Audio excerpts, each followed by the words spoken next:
Hari pertamanya ditangkap masuk penjara. Seperti selebriti berjalan di karpet merah. Ia terkejut melihatnya. Saat ia masuk, ia ingin mengacaukan tempat ini. Ia meninggalkan sidik jarinya, dan mengambil klip kertas di meja. Masuk ke dalam sel tahanan. Lubang angin, lampu, jendela kecil dan kloset. Klip kertas yang diambil tadi.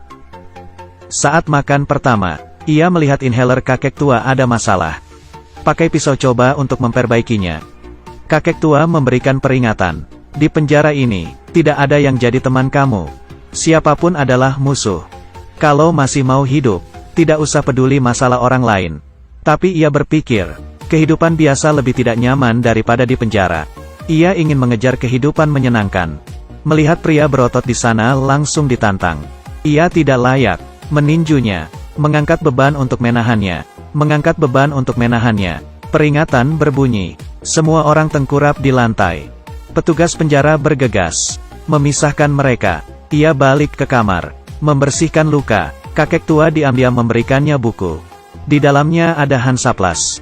Di luar tampak dingin, ternyata juga bisa baik. Ia dapat tugas mencuci baju. Ia melihat kode APAR. Melihat jendela yang dikunci mati. Melihat tumpukan puing. Melihat target. Berjalan ke arah pria berkumis. Ingin membawanya keluar penjara. Tapi harus bayar $2 juta. Ia di penjara sehari. Sudah tahu cara kabur. Dan ia juga sudah membawa orang keluar.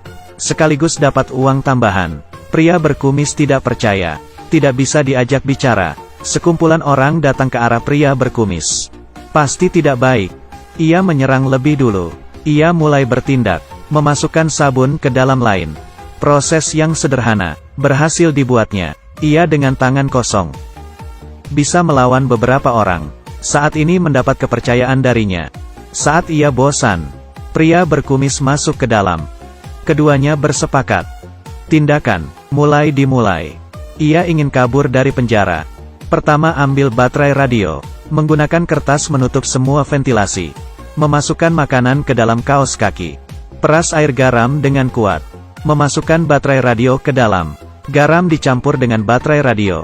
Menghasilkan air elektrolisis. Air terpecah menjadi oksigen dan hidrogen. Tujuannya adalah meledakkan hidrogen. Meledakkan pintu. Menggeser ranjang ke tengah. Dan mematikan arus listrik lampu. Pakai Hansaplas tempel. Menutup telinga. Agar tidak terkejut dengan ledakan. Keduanya mengumpat di bawah ranjang. Pakai selimut menutup. Tarik kabel. Kabel listrik mulai meledak. Membuka pintu. Keduanya buru-buru kabur. Mendengar suara ledakan, petugas pun datang. Ia mengeluarkan kertas kering.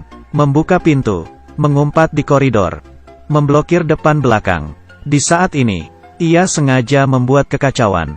Menggunakan walkie-talkie bilang melihat buronan. Menggunakan walkie-talkie bilang melihat buronan. Semuanya pergi ke sana. Salah satu petugas dihajar olehnya. Mereka berlari ke tempat cuci pakaian. Mengeluarkan klip kertas yang sebelumnya sudah disiapkan. Yang digunakan sebagai obeng. Ubah kabinet menjadi tangga. Kain diikat menjadi sebuah tali. Diikat di hidran kebakaran. Mengambil APAR. Semprot banyak karbon dioksida ke tempat sampah. Campur alkohol dan karbon dioksida. Setelah dicampur jadi dingin. Dioleskan ke jendela. Seketika kaca pecah. Seng juga mudah patah. Bisa jadi tempat kabur. Lempar spray ke bawah. Ia balik mengambil tangga. Mereka tidak kabur ke bawah. Tapi malah naik ke atas. Penjaga tidak melihat tangga di atas. Keduanya kabur berlari dengan mudah. Masuk ke dalam hutan. Misi kabur sudah berhasil. Butuh mobil untuk pergi dari sini. Pria berkumis bersiul. Beberapa orang tiba. Pistol diarahkan ke dia. Ternyata pria berkumis tidak percaya dengannya. Hanya menjadikannya sebagai alat. Satu pukulan membuatnya pingsan. Ia pasti bukan orang biasa. Ia adalah agen utama FBI. Berinisiatif menangkap bos besar di sebuah grup. Agar pria itu percaya, memutuskan untuk bantu ia keluar dari penjara. Ia ingin menyelidiki kasus grup itu. Tapi setelah berhasil kabur, ia malah dipukul, dan ditaruh di bagasi mobil. Saat ia sadar, mencoba berbagai cara untuk menyelamatkan diri. Menggunakan semua alat di sekitarnya. Cabut kabel lampu belakang. Terus mengesekkan kabel. Lampunya berkedip. Seperti memberikan kode. Berharap ada orang lewat dan cek. Bisa menerima pesan. Sampai di tempat tujuan, ia ditangkap dan dipaksa masuk. Diikat di kursi, pria berkumis membawa tabung gas. Memaksa tanya siapa yang menyuruhnya. Ia tidak boleh kasih tahu. Ia memberikan gas ke dalam hidungnya. Oksigen udara sangat diperlukan manusia, tapi oksigen murni untuk kita adalah palsu. Setelah menghirup tidak ada bedanya dengan air. Mereka mendengarkan suara helikopter. Ia menendang tabung gas. Tabung gas bocor, melayang berputar, memukul beberapa orang. Pria berkumis itu pakai pistol emas ingin menembaknya. Tiba-tiba dipukul dari belakang oleh tentara, menyelamatkan hidupnya. Beberapa hari kemudian, pria yang terlatih datang ke penjara. Melihat pria berkumis yang dikurung, grup penjualannya telah dihancurkan. Ia mengeluarkan $4 juta sebagai hadiah. Tapi tidak berpengaruh, memintanya untuk tegar jalani hukuman. Sebelum pergi, kasih kakek tua sekotak inhaler untuknya. Meskipun pria ini dikirim ke penjara untuk menyelesaikan tugasnya. Saat kamu keluar, baru sadar betapa berharganya dirimu. Film ini berakhir di sini. Saya Sansuo, kita bertemu di film berikutnya.